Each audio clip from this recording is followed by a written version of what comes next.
evening. I am Linda Kaiser, and welcome to The Circle. My co-host is Morgan Rhodes and Mary Beth Lord and Shelley Evans and Catherine Harris. Thank you for your wisdom. We are continuing our conversation about permaculture, and permaculture includes a lot of subjects: food, soil, shelter, ethics, energy, climate, water. Tonight we're going to talk about food. And one of the things that I'm particularly interested in, which I'd like to start off with, is food as medicine. And I think people are becoming more and more aware of the acid-base balance of the body and the relationship between acid and base, which is called the pH. And on that scale of 1 to 14, which is that scale of acid and base relationship, 7 is neutral. Below 7 is acid, and technically your body should be alkaline, somewhere around 7.3, 7.35, something like that. And one of the nasty consequences of having an acid body is it allows the growth of yeast, fungus, mold. And when your body tries to process the stuff, we call it the aging process, when really, technically speaking, we shouldn't have to do the aging process if we ate correctly. And vegetables are the correct pH for our body. Ice cream isn't. Sugar isn't. There are all sorts of diseases that are called bad diseases, like diabetes, and things that we really have control over. And somewhere along the line, and I read a book once called Sugar Blues, and Sugar Blues pointed out that years ago, only the very wealthy people could eat sugar. And so all the poor people wanted sugar. And as the poor people began to eat sugar and include sugar in their diet, we began to see diseases in our culture that we've never had before. So I guess what I'm saying is we have to go back to take responsibility for our own health and really begin to see our food as medicine again. And I know that Mary Beth was talking about food in schools and food in school lunches. Do you want to elaborate on that a little bit? Yeah, I'd like to actually share some statistics because I was kind of shocked by this. There's 5 billion lunches served through our schools every year.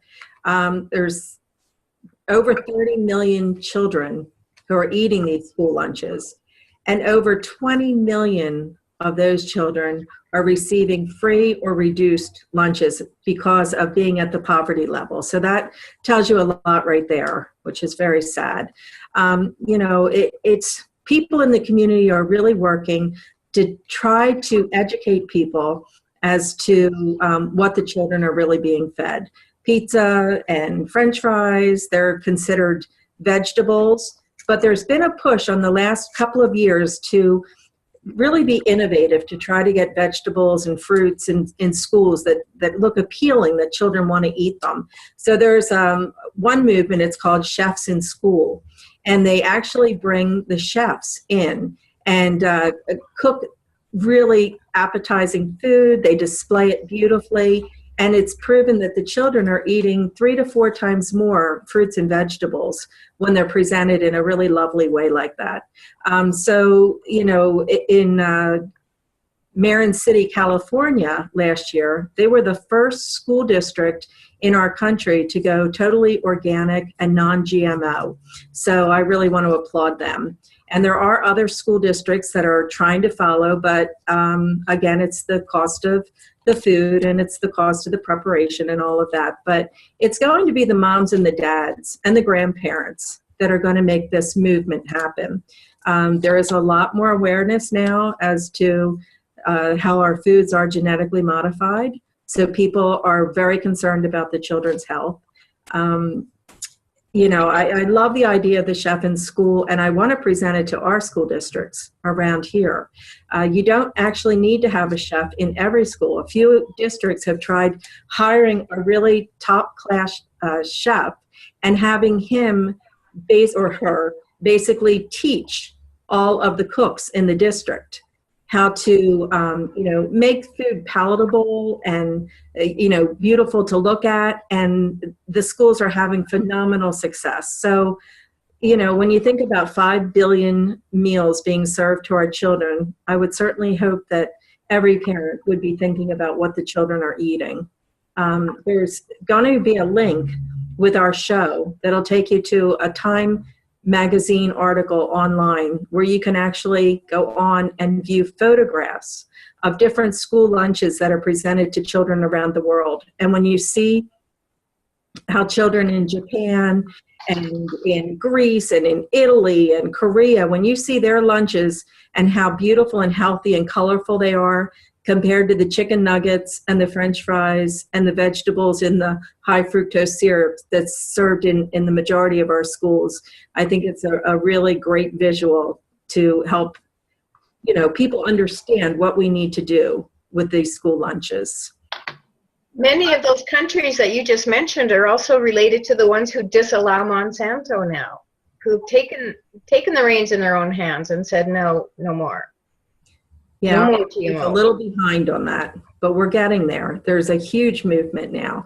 Even what just got passed, from our lawmakers now, that they do have to label our foods and let us know which foods are genetically modified. And that, I believe that was only, passed by one vote, but at least it was passed. So we're moving in the right direction. And more people are contacting their politicians and telling them no more of this stuff. We're tired of being poisoned. We're tired of being forced to eat these things that we don't even know what it is. And so we're on the right track. We're definitely on the right track. And one of the things that Linda spoke of was sugar. And so if you just follow the money, now you're seeing where they've taken sugar and now they've reduced it to chemical. And now this exists more predominantly in North America than it does in some of the other countries that you mentioned. But this is where we want to encourage our listeners to take matters into their own hands and stand up and say, look, at these countries can do it. There's every reason why we should be able to. And you know what? Actually, on a positive note too, what we see now around is stores presenting, the kids at the checkout with a fresh fruit, instead of that's where they typically would find all the candy bars and all the junk. So there's definitely awareness. And as the people who are actually the ones purchasing from the stores let their voice be heard, then more and more will, I think, accommodate to our well-being instead of following the money. I have to tell you, I think Canada is ahead of the United States because at our checkout counters, we still have candy. Even at the hardware store. At the hardware store. And that's really sad. Candy. Well, one of the other positive things that's happening is that the food is no longer being just thrown out. Now there are laws in place where they have to give the food away. And before that, it was illegal to do that. And so there is definitely positive movement. Morgan, I interrupted you. No, I mean, yeah, there's candy, but there's also soda, which, don't even get started about how bad that is. But I also think we should challenge our viewers to not just blindly accept labels on things either. I mean, when it comes to eggs, you can call them cage-free, and it doesn't matter how jam-packed those chickens are in the environment that they're in, or how many are dying a day, or how many diseases that they're getting because of how close they are. As long as they don't have an actual cage around them, you can still call them cage-free. And you can say there's no antibiotics in them. No matter, it's technically not antibiotics, but, we're still giving them medication, synthetic medications that's altering the elements of the meat itself. So just let us decide for ourselves what is appropriate and really look for more sustainable ways of eating and more places. Like I was just in Floyd, Virginia last weekend, and they really have a very cool initiative when it comes to non-GMO sausage or, non-GMO breads, eggs and stuff. Like, get yourself grounded in a community like that where you really have an option to eat something else. Yeah, sure. And what about having raw food, as in raw vegetables? What's the quality of our nutrition when we consume it in as close to nature state as possible. And not only that, we should think a little bit about food combination. Yes. Because, excuse me, certain foods are eaten in an order on purpose. So you don't want to combine certain foods because they digest in different places. So you're not supposed to eat two kinds of protein. So these old dietary laws that exist in the Bible, for instance, really existed for a purpose because starch requires an alkaline environment for digestion, and the same is true for vegetables. And fruit starts digesting in the mouth. So there are reasons to eat certain foods together and not eat certain foods together. And no one ever talks about that, I don't think. No, your basic breakfast of eggs and bread and bacon. There you go. That's a sin against your body right there, because you require specific enzymes to digest each of those. And so the food that's being digested fine, but now that digestion process is being compromised by the other two elements that you've just consumed, and it has to sit in your stomach. Right. Meat and potatoes do not go together. Right. They go together in the American diet, but in our tummies, they don't work. And not only the American diet, but even the Canadian Food Board, they teach this to the children, and then they tell you how you're supposed to eat according to the food guide. That is completely wrong and works against your health. Talk about in the South over here, I was trying to find a healthy alternative while I was in the middle of nowhere, North Carolina, over the past weekend. And the only kind of platter I could find that was even close to just eggs, and I just wanted some eggs, really. It had biscuits and gravy, eggs, a tenderloin, and hash browns.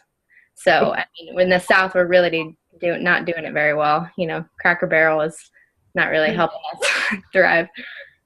So that speaks to a couple of things. It speaks to not just the food combining, but also portion control, because of any given food, the amount of it that you need is the size of your palm. Basically, that's the amount of food that, will sustain you. And we tend to overeat instead of, just waiting for our bodies to signal that we're hungry, and then taking in enough food to just take that hunger away. We don't have to completely stuff ourselves to oblivion. But this also, I think there's some of this goes to the American lifestyle of working 900 hours per week so that you never have time to cook. And so we resort to a lot of alternatives that aren't always the best. But what really concerns me about what Mary Beth is speaking about, the school lunches, is that not only does that impact the academic performance of students in this country, but also their social behaviors, childhood obesity, childhood diabetes. We really have some very serious health outcomes that we're seeing. And people could use, for instance, you can use agave syrup instead of sugar. There's some kinds that are even considered to be safe for diabetics. But even there, you need to read the label to make sure that extra maltose hasn't been added. But there are alternatives, and one of the best things we can do in thinking of food as medicine is to eat the foods that grow where we are, because those plants know how to live in the climate and in the terrain in which we find ourselves. And so they are ultimately going to be great medicine for us. And that's a really good argument for not shipping food all over the country and going back to a point where we're growing the food we eat in our own local environment. And Shelley was saying something interesting about a spiritual biodome. Yeah. Right close to where I live on the Blackfoot Reserve, an initiative by a couple of young ladies have started a spiritual biodome with a hoop house for seedlings. These ladies are producing food for their entire community in such a way that they take the consideration to actually sing and dance and pray over the seeds to create a specific structuring that is unique to them. And so that applies to all of us, right? That you would be taking in food that is appropriate for your body, not just because the Canada Food Guide said, right? Because if we looked at global nutrition, what it comes down to is, where does your body feel the strongest, the most vital? For some people, that means sun gazing. For some people, that means they're breatharians. It doesn't have to come down to consuming the plant life or the animal life. And another element to consider is how that DNA of, say, an animal is communicating with the DNA in your own body. There's a lot more to our food than we have ever been given reason to think of. Well, I just love that, because I've been able to attend a couple of permaculture classes with a woman who's part DNA and part Hopi, and always the initial lesson is about taking the seeds into your hand and speaking to them loving words and telling them you're going to take care of them and thanking them for the food that they're going to bring you. And, you know, which seems miraculous that this little tiny seed, 2 months later, it's giving you tomatoes.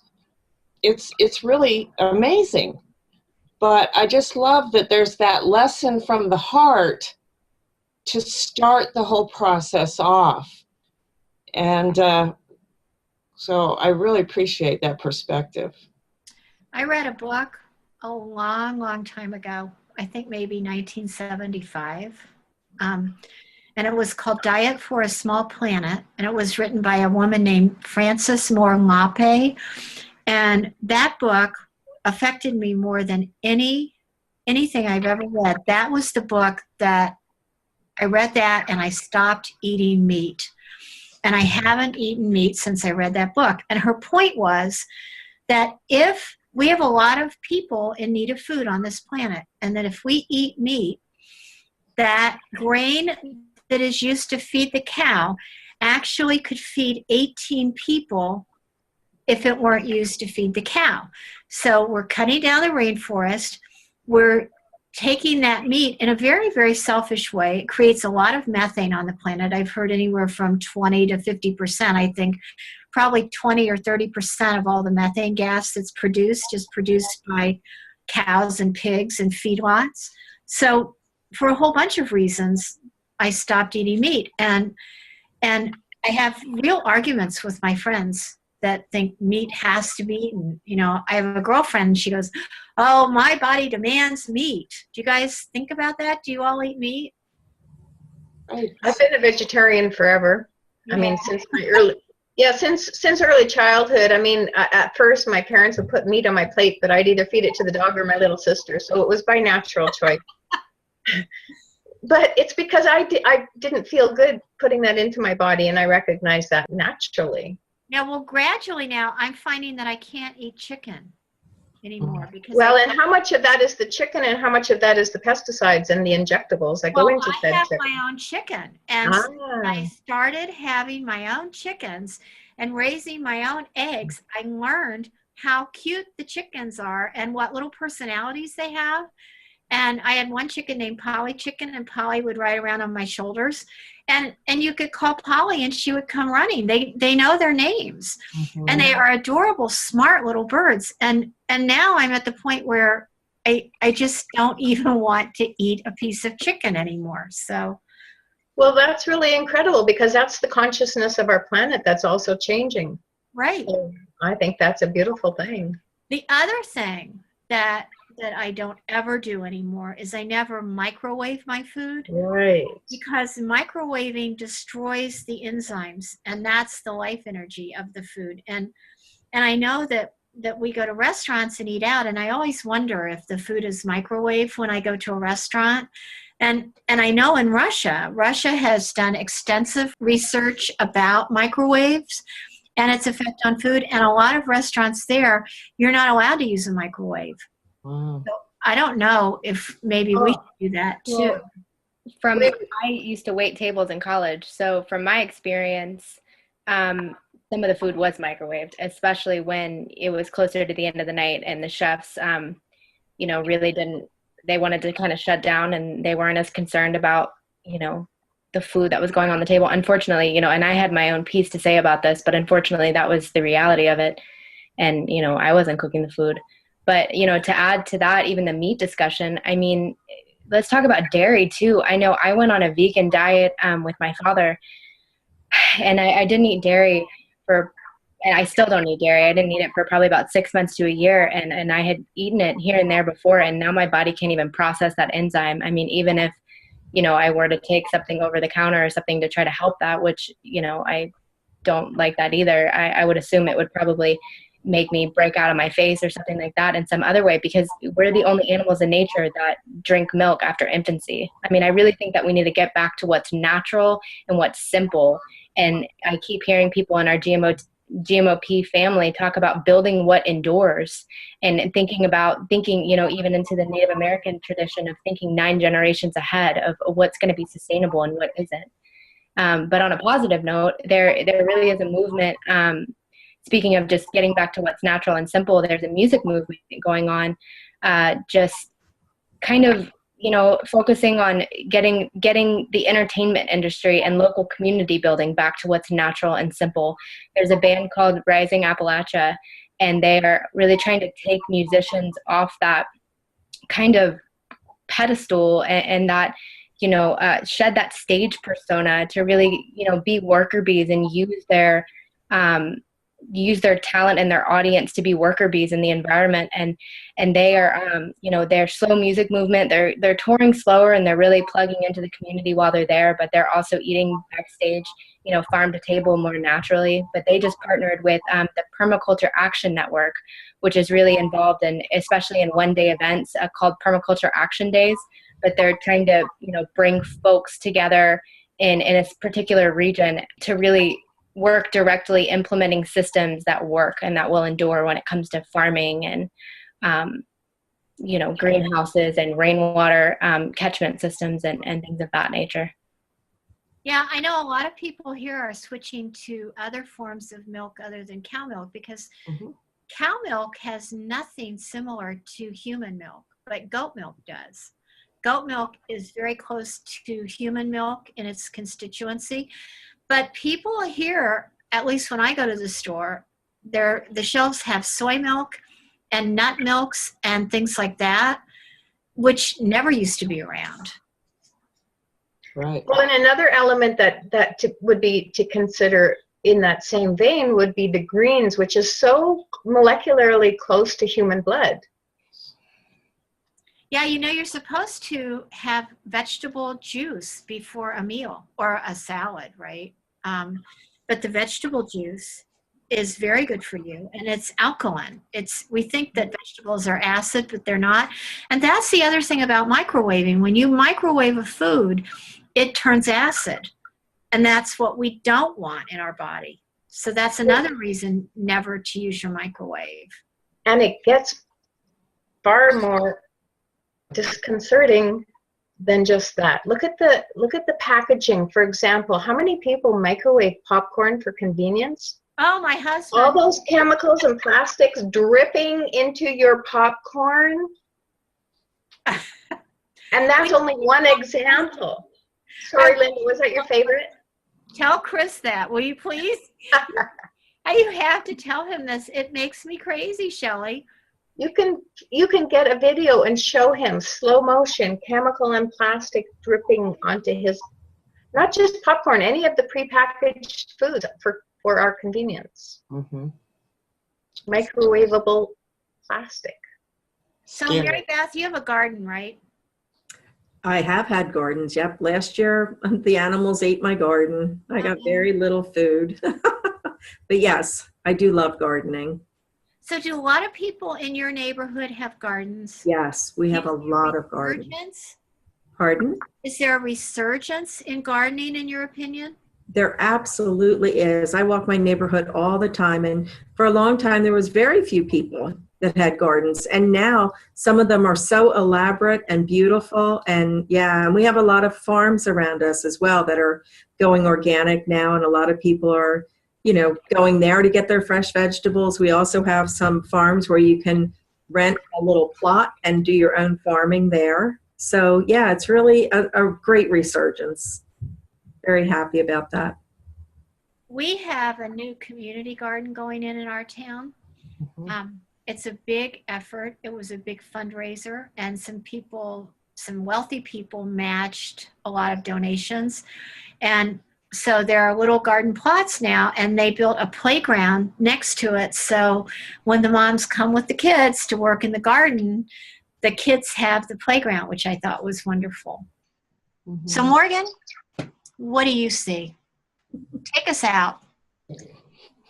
I see a lot of positivity too. As you were saying about policy, seeing a lot of policy changes. I couldn't even begin to pronounce their names, but the people that are relevant to the new water paradigm are really trying to affect policy changes that are really ignoring the fact that a lot of our water comes from the small water cycle. So I guess I just want to end with a call to action. Really water, the earth is really what we all have in common, and over 70% of it, as well as most of the inhabitants on the earth, are made out of water. So, in alignment with focusing on our similarities instead of our differences, and like Mary Beth said about, just recognizing that we're all water beings, I would encourage all of our viewers to have that balance as water does, to revive. It has that balance between being able to destroy and really revive, but having that kind of soft, powerful. It's softly powerful. And I would say as we move forward in that manner. Join us next week as we talk about food. And I hope everybody has a great night.